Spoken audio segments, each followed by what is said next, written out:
그리스 신화에 보면 이 헤라클레스라고 하는 영웅이 나옵니다. 그런데 이 헤라클레스는 어려서부터 남다른 힘을 가지고 있었다고 그래요. 그래서 이것 때문에 그의 아버지가 걱정을 하면서 그를 키타론이라고 하는 먼 산으로 보내서 거기에서 솥대를 치게 했습니다.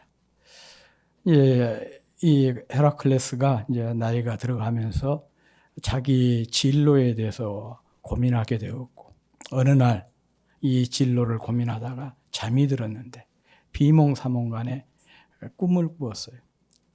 자신이 이렇게 갈림길에 서 있는데 양쪽 길 양쪽에 두 명의 여인이 서서 그를 에게 오라고 손짓을 했습니다. 한쪽은 욕망이라고 하는 여인이고 한쪽은 미덕이라고 하는 여인이었습니다. 욕망이라고 하는 여인은 그렇게 얘기해요. 만약에 나를 택하면, 나를 따라오면 내가 즉시 세상의 모든 즐거움을 다 당신에게 선사하겠다 그랬어요. 반면에 미덕이라고 하는 여인은 나를 따라오면 물론 여러 가지 힘들고 어려운 고난과 역경이 있겠지만은 궁극적으로 참된 행복으로 이끌겠다. 그렇게 얘기를 했어요. 그때 이제 헤라클레스가 깊이 생각을 하다가 힘들고 어려워도 나는 궁극적인 참된 행복의 길인 미덕이라고 하는 여인이 부르는 쪽으로 따르게 되었고, 그래서 그리고 나서 꿈에서 깨어났습니다. 이것을 가리켜서 소위 헤라클레스의 선택이라 그렇게 얘기합니다. 그리고 실제로 이제 헤라클레스의 이 얘기를 보면은 살면서 굉장히 많은 시련, 고난, 역경을 겪게 되죠. 그런데 그가 죽어서 천상에서 신들의 반열에 오르게 됩니다. 그러니까 선택이라고 하는 것이 이렇게 헤라클레스의 선택을 통해서, 선택이라고 하는 것이 우리를 소위 말하면 그냥 육체적인 쾌락에 빠진 그렇게도 이끌 수가 있고, 또 선택을 잘하면 헤라클레스처럼 살면서 여러 가지 힘들고 어려운 일들을 경험하지만 신들의 반열에까지 오를 수 있다. 그런 의미를 이 그리스 신화가 우리에게 주고 있지 않나, 그런 생각을 해봅니다. 이 프랑스의 철학자 사르트르라고 하는 사람이 이런 말을 했습니다. 인생이라고 하는 것은 B와 D 사이의 C다 그랬어요. B라고 하는 것은 출생을 뜻하는 버스고 D라고 하는 것은 죽음을 뜻하는 데스입니다. 그리고 C는 선택을 뜻하는 초이스죠. 그러니까 인생은 출생에서 죽음 과정 속에서 끊임없이 초이스, 선택을 하는 존재가 인간이라, 그런 의미인 것이죠. 다시 말하면 인생은 선택의 연속이다, 그런 뜻입니다. 과거에 내가 내렸던 많은 선택이 모여서 현재의 나를 만든 것이고, 또 지금 이 순간에도 선택하면서 내 자신을 채워가고 있는 것이고, 그리고 이 선택들이 모여서 미래의 나를 만들게 되는 것입니다. 그런 의미에서 선택의 잘잘못에 따라서 행불행이 결정이 되는 것입니다. 시간이 지나면 부패되는 음식이 있는가 하면 시간이 지나면 발효가 되는 음식이 있습니다. 사람도 마찬가지입니다. 세월과 함께 점점 쇠퇴해가는 사람이 있는가 하면 세월이 지날수록 점점 더 성숙해 가는 그런 사람이 있습니다. 우리는 부패된 상태를 썩었다, 그렇게 표현을 하고, 또 이렇게 발효된 상태를 가리켜서 익었다, 그렇게 표현하죠.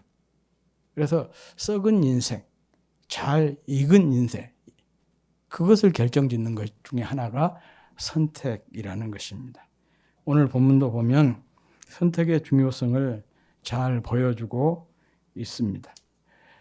창세기 49장의 내용이 무엇이죠?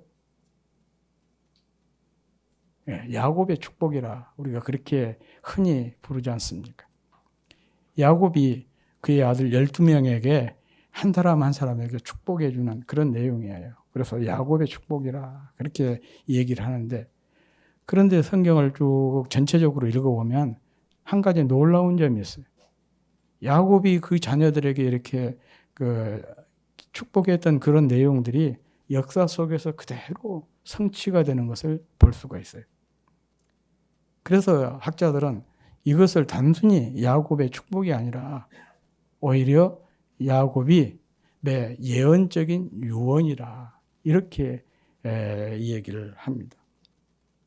거기에 보면 야곱의 두 번째, 세 번째 아들 시므온과 레위에 대한 야곱의 유언적인 예언이 나옵니다.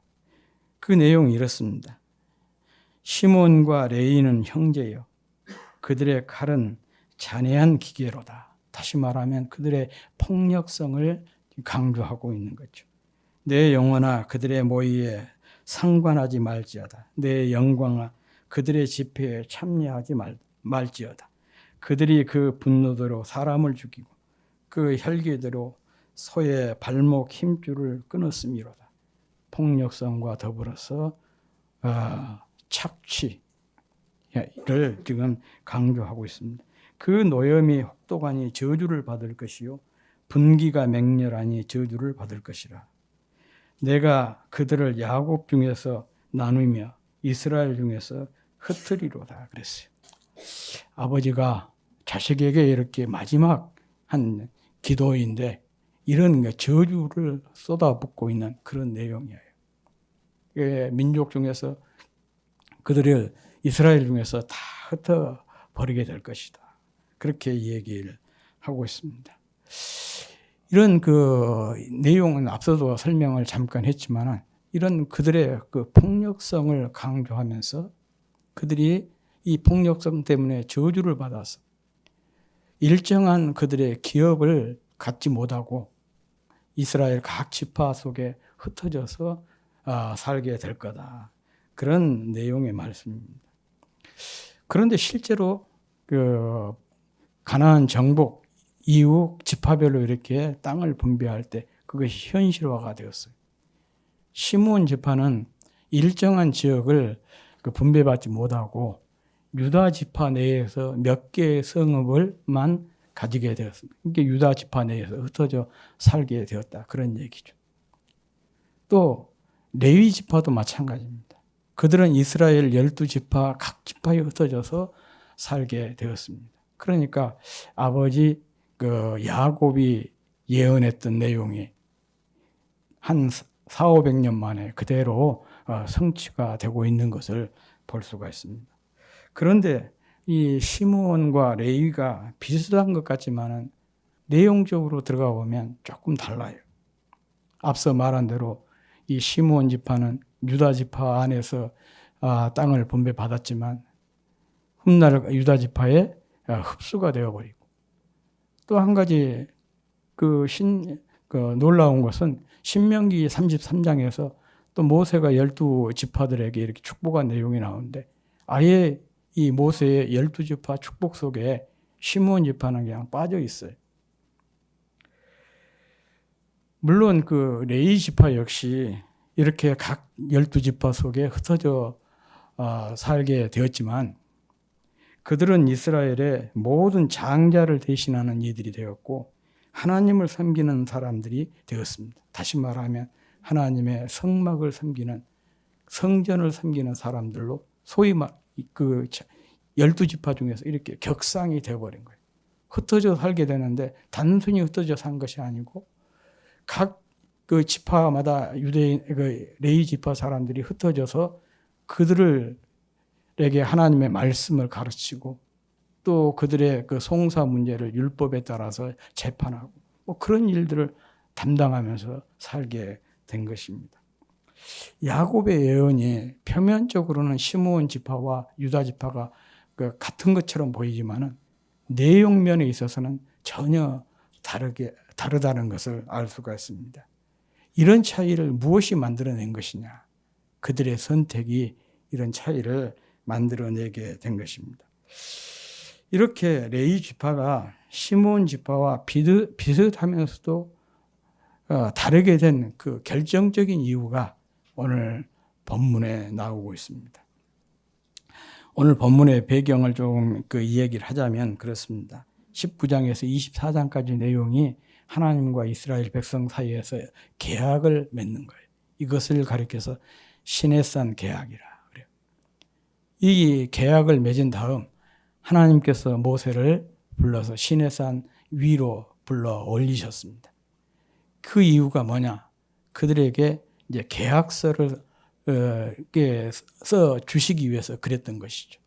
그래서 이 모세가 시내산에 올라가서 40주야를 금식하면서 하나님으로부터 하나님께서 친히 만드신 두 돌판에 또 친히 써주신 십계명을 받고, 더 놀라운 것은 그 세상이 우주가 품을 수 없는 그 크신 하나님께서 이스라엘과 함께 하시겠다.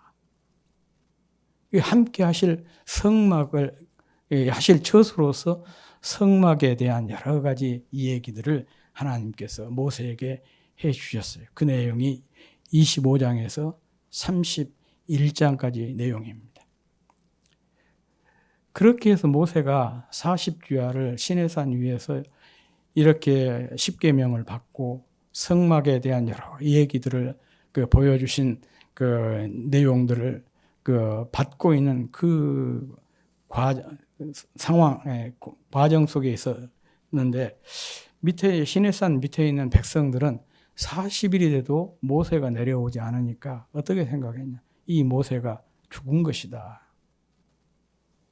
그렇게 생각을 했어요. 그래서 백성들이 아론에게 찾아가서 이 모세가 이렇게 40일 동안 내려오지 않은 거 보니까 틀림없이 죽은 것 같다. 그러니까 당신이 우리를 위해서 우리를 인도할 신을 만들어 달라. 그게 이제 32장 1절에 나온 내용이죠. 그렇게 요청을 했습니다. 그랬더니 이 아론이 그들에게 너희들 차고 있는 금기골이 다 내놔라, 가져와라. 그래서 그 금기골을 가지고 황금 송아지를 만들고, 그리고 그 황금 송아지를 사람들에게 보여주면서 바로 이 황금 송아지가 우리를 애굽에서 인도한 여호와다. 그렇게 선포를 했어요. 그리고 백성들이 제물을 가져와서 이 황금 송아지에게 화목 제사를 드리고, 그러면서 광란의 축제를 벌이게 되었던 것입니다. 정말 어처구니 없는 그런 일이 아닐 수가 없습니다. 본문 25절에 보면 이 모습을 딱 한 단어로 설명을 하고 있습니다. 방자하다. 방자하다. 이스라엘의 이 모습을 방자하다. 이렇게 표현을 하고 있습니다.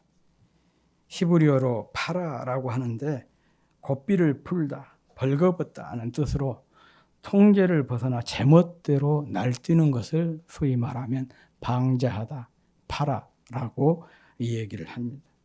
그래요. 우상숭배가 하나님 앞에서 방자한 그런 행위인 거예요.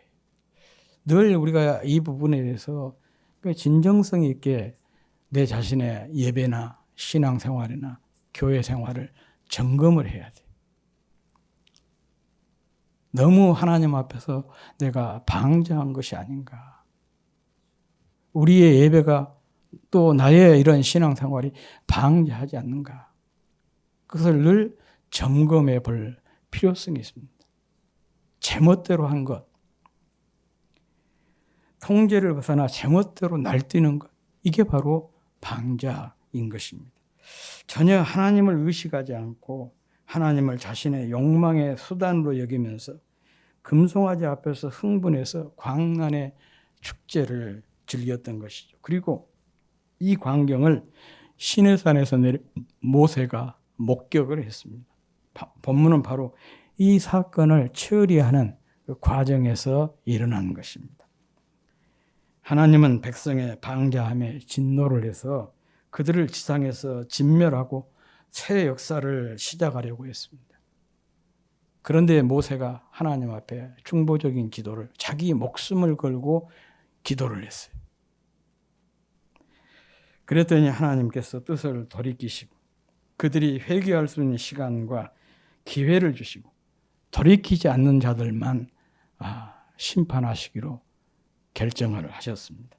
그래서 모세가 진문에 서서 백성들을 향해서 이렇게 외친 것이에요. 26장 전반절에 보면 이에 모세가 진문에 서서 이르되 누구든지 여호와의 편에 있는 자는 내게로 나오라.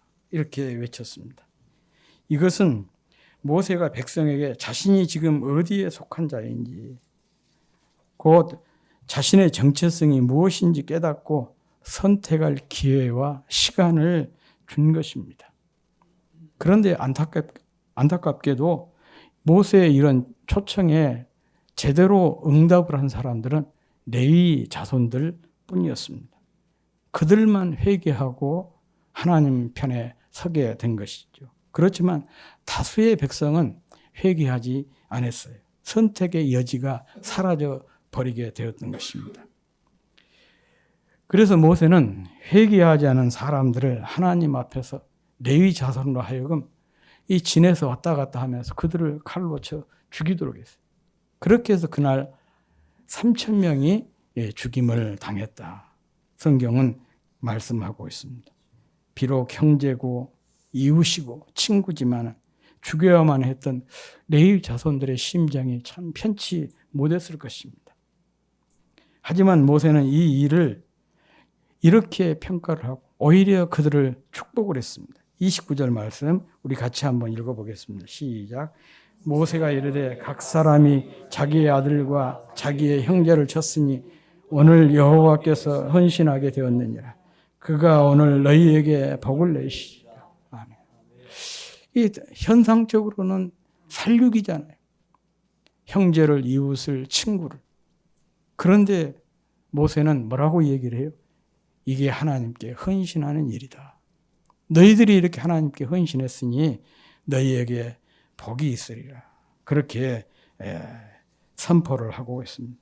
바로 이때 이 선택이 레위 지파로 하여금 아버지의 유언적인 애언, 다시 말하면 아버지의 저주를 넘어서는 그 저주를 축복으로 바꾸는 사건이 되었던 것입니다. 소위 운명을 바꾼 선택이 된 것입니다. 여러분 민수기를 이제 앞으로 읽을 것인데 민수기를 보면 한 가지 조금 의문스러운 것이 있어요. 민수기 1장과 3장, 1장에는 이스라엘 각 지파를 계수하는 사건이고 3장은 레위인만 계수하는 사건인데 1장에서 보면 그렇게 말씀하고 있어요. 이스라엘 각 지파를 계수를 할 때 전쟁에 나가서 싸울 수 있는 20살 이상의 장정만 계수를 하도록 그렇게 얘기를 합니다. 그런데 레위 지파를 계수할 때는 생후 1한 달 된 그 이상 모든 남자를 계수를 하도록 그렇게 하고 있어요. 제가 이제 무슨 얘기를 하려고 하냐 그러면 20세 이상을 계수한 것이고 20세 이상의 장정을 계수한 것과 한 달 이상 된 남자를 계수한 것, 그 숫자가 어디가 더 많아야 돼요? 한 달 이상 된 그 남자를 계수한 레위 지파 사람의 수가 훨씬 많아야 되지 않겠어요? 그런데 그때 한 달 이상 된 레위 지파 사람들의 숫자가 22,273명이었어요. 반면에 20세 이상 계수된 유다 지파 사람들의 숫자는 얼마냐? 75,000명. 그러면 유다 지파와 레위 지파를 비교를 하면 한 4분의 1, 3분의 1 정도밖에 안 되잖아요. 만약의 경우에 유다 지파를 한 달 이상 된 남자들을 이렇게 계수를 하라고 했다고 한다면 얼마나 되겠습니까? 10만 명, 20만 명도 훌쩍 넘을 수가 있는 것이죠. 왜 이렇게 이 다른 지파들에 비해서 레위 지파 수가 이렇게 훨씬 적었을까? 왜 이렇게 적게 계수된 것일까? 궁금하지 않습니까? 물론 뭐 성경에는 거기 어떤 암시도 없지만 여러 자료들을 쭉 찾아봤더니 어떤 분이 그렇게 표현을 했어요. 이것은 바로 레위 지파 사람들이 애굽에서 430년 동안 노예 생활을 하면서 살면서 많은 핍박을 받고 또 순교를 많이 당했기 때문에 그런 거다. 뭐 그렇게 표현을 하고 있어요. 애굽이라고 하는 나라는 우상천지잖아요. 그런 우상천지인 세상에서 올바른 올바른 신앙생활을 하기 위해서는 항상 목숨을 걸어야 되지 않겠어요? 특별히 이 레위 지파 사람들이 하나님을 섬기기 위해서 우상 숭배를 거부하다가 많은 순교를 당했기 때문에 계수가 그렇게 숫자가 줄어든 것이다. 뭐 그런 내용의 글을 제가 읽었어요. 뭐 그것을 입증할 만한 어떤 다른 자료를 찾지는 못했지만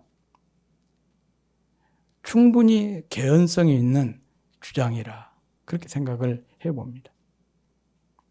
그랬기 때문에 뭐 그들도 함께 황금송아지 숭배 사건에 참여를 했지만 모세가 너희들 중에서 하나님 편에 서고자 하는 자는 내게로 나오라 했을 때 즉각 회개하고 모세에게 달려갈 수가 있었던 이런 영적인 민감성, 할 수가 있었던 것은 그들의 마음속에 이런 영적인 민감성이 있었기 때문에 즉각적인 반응을 할 수 있지 않았나 그런 생각을 해보게 됩니다. 하여간 레위 자손은 저주를 축복으로 바꾸기 위해서 목숨을 걸고 하나님 편에 서서 신앙을 지켰고 그것이 이런 결과를 만들어내게 된 것입니다. 누구라도 하나님께 헌신하는 편, 하나님의 영광을 위한 편을 선택하면 하나님의 복을 받습니다. 하나님께서 반드시 축복해 주시는 거예요. 사람도 그러지 않습니까? 내가 힘들고 어려울 때 편이 되어준 사람 기억하잖아요. 기억했다가 기회가 되면 꼭 그에게 보답하지 않습니다. 이게 인지상정이라 그렇게 얘기를 해요. 그렇지 뭐 내가 능력이 안 되면 그렇지는 못해도 항상 마음에 담고 사는 거예요. 아, 내가 누구 때문에 이렇게 큰 은혜를 입었는데 내가 그 보답을 하고 싶어도 힘이 없어서 못한다. 그럴 때 늘 마음에 담고 살아가요. 그게 인간도 그랬습니다. 그런데 하물며 하나님께서 그를 위해서 목숨 걸고 하나님 편에 서고 또 하나님을 위해서 일하는 사람을 하나님께서 모른 채 하시겠습니까? 그런 원리를 이 레위 지파의 선택을 통해서 우리가 확인을 해볼 수가 있습니다. 얼마 전에 파리 하계 올림픽이 끝났죠. 지금으로부터 딱 100년 전입니다. 100년 전에 파리에서 하계 올림픽이 열렸는데 그때 있었던 일입니다.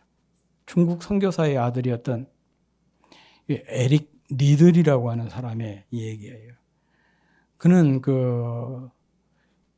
100m 세계 신기록 보유자고 또 영국의 100m 달리기 선수였습니다. 그래서 무난하게 예선을 통과하고 결승에까지 이르게 됐는데 불행하게도 하필이면 결승을 치르는 날이 주일이었어요. 그러니까 이 에릭은 조금도 고민하지 않고 100m 달리기를 기권을 해버린 거예요. 나는 하나님 앞에 주일을 성수해야 되고 하나님 앞에 예배를 드려야 되니까 그날 달리기를 할 수가 없다. 그렇게 삽니다. 여러분이라면 어떻게 하시겠습니까? 금메달을 따면 돈과 명예가 한꺼번에 다 쏟아지는 거 아니겠어요?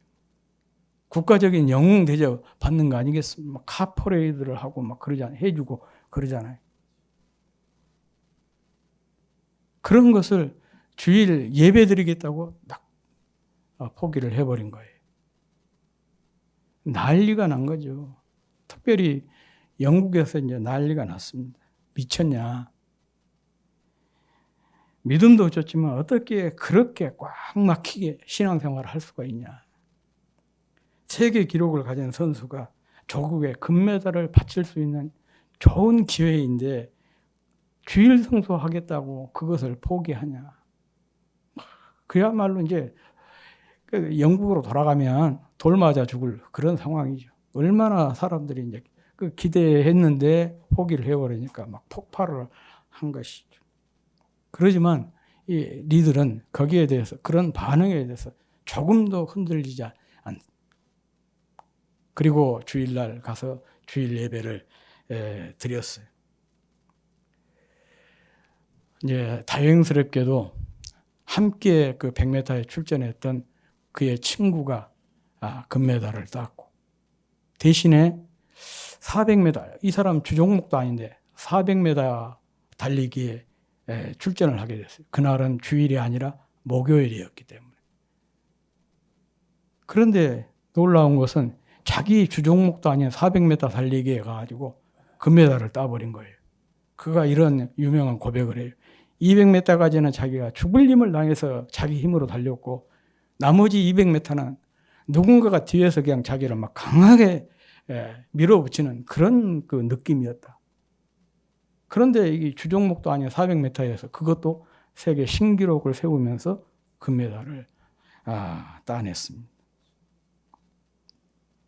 그는 이 올림픽 금메달보다도 주일 성수, 주일에 하나님께 예배를 드리는 것을 더 소중히 여겼습니다. 그래서 이 예배를 선택을 했습니다. 이 선택으로 그는 많은 비난을 받았고 금메달의 영광도 포기해야만 했습니다. 그런데 하나님은 이런 그를 외면하지 않으셨어요. 앞서 말씀을 드린 대로 오히려 조국에 2개의 금메달을 선사하게 되었던 것이죠. 그의 포기가. 친구가 100m에서 금메달, 자기는 400m에서 금메달. 아무튼 하나님은 이런 그를 외면하지 않으셨습니다. 이것을 만회할 수 있는 훨씬 더 큰 영광으로 그에게 보답을 하셨던 것입니다. 저는 이게 믿음이라고 생각해요. 이렇게 해서 이런 것들을 경험해야 뭐가 생기겠어요? 믿음의 역동성이 생긴 거 아니겠어요? 정말 믿어볼 만하다. 믿는 것이 이런 것이구나. 그런 강력한 체험이 되지 않겠습니까? 그런데 우리가 이렇게 하나님 앞에 포기하거나 헌신하지 않고는 이런 그 역사를 경험할 수가 없는 것이죠. 만약 그가 주일을 포기하고 100m 달리기를 출전을 했다면 어떻게 되었을까요? 물론 그가 세계 신기록 보유하고 있는 사람이었기 때문에 금메달을 딸 수 있었을 것입니다. 그렇지만 그는 여러 금메달 리스트 중에 한 사람으로 사라졌을 거예요. 그런데 주일을 예배를 위해서 그것을 포기했더니 오히려 불멸의 영웅으로 추앙을 받게 된 거예요. 훗날 이 사람을 기리기 위해서 그 영화를 만들었어요, 사람들이. 그 영화가 불의 전차라고 하는 영화입니다. 이 아카데미상 4개를 휩쓸었어요. 그 영화를 보면서 가장 그 인상적인 장면이 하나가 있는데, 여러 장면인데 그 중에서 저에게 가장 인상적이었던 것은 이제 이 사람이 400m 달리기 딱 결승 출전을 하는데 자기 친구가 쪽지를 하나 보내왔어요. 그 쪽지에는 성경 구절이 기록이 되어 있었습니다. 그 내용이 뭐냐? 사무엘상 2장 30절 말씀. 나를 존중히 여기는 자를 내가 존중히 여기리라. 그런 말씀이에요. 딱 그 말씀을 읽고는 이 쪽지를 손에다 꽉 쥐고 그리고는 달리기를 해서 신기록을 세워버린 거예요. 우리는 날마다 선택을 하면서 살아가고 있습니다. 일어나서 잠들 때까지 계속해서 선택의 연속이에요. 몇 시에 일어날지, 어떤 옷을 입고 누구를 만나고 어디를 가고 어떤 말을 하고 무엇을 먹을지 등등. 우리가 카페에만 가도 그러지 않습니까? 커피 종류 또 차 종류가 많잖아요. 다 그 중에서 다 먹을 수가 없지 않습니까? 그 중에 하나를 선택을 해야 되는 거예요. 우리는 하루에도 셀 수 없을 정도로 많은 선택을 하면서 살고 있습니다. 이런 선택의 결과가 오늘의 나이고 또한 내일의 나를 만들어 가는 것입니다. 그러니 앞에서 말한 레위 지파나 에릭 리들처럼 선택을 참 잘해야 돼요. 그러기 위해서는 사소한 일에서부터 좋은 선택, 특히 경건하고 거룩한 믿음의 선택들을 해야 됩니다.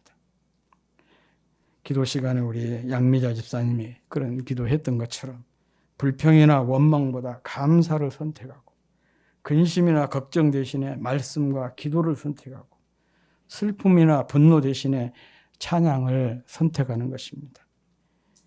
입고 먹고 마시는 것보다 하나님의 나라와 그의 의를 선택하고 그 무엇보다도 예배를 우선순위에 두고 하나님께 예배 드리는 것을 늘 선택을 하고 사랑하고 섬기고 헌신하는 일을 선택하고 주님께 영광이 되고 기쁨이 되는 일을 선택하는 것입니다. 이런 경건한 믿음의 선택이 하나님 편에 서는 것이고 또한 하나님의 복을 부르는 것입니다. 우리 모두 날마다 하나님 편에 서서 하나님의 복을 부르는 사람들이 될 수 있기를 축원합니다.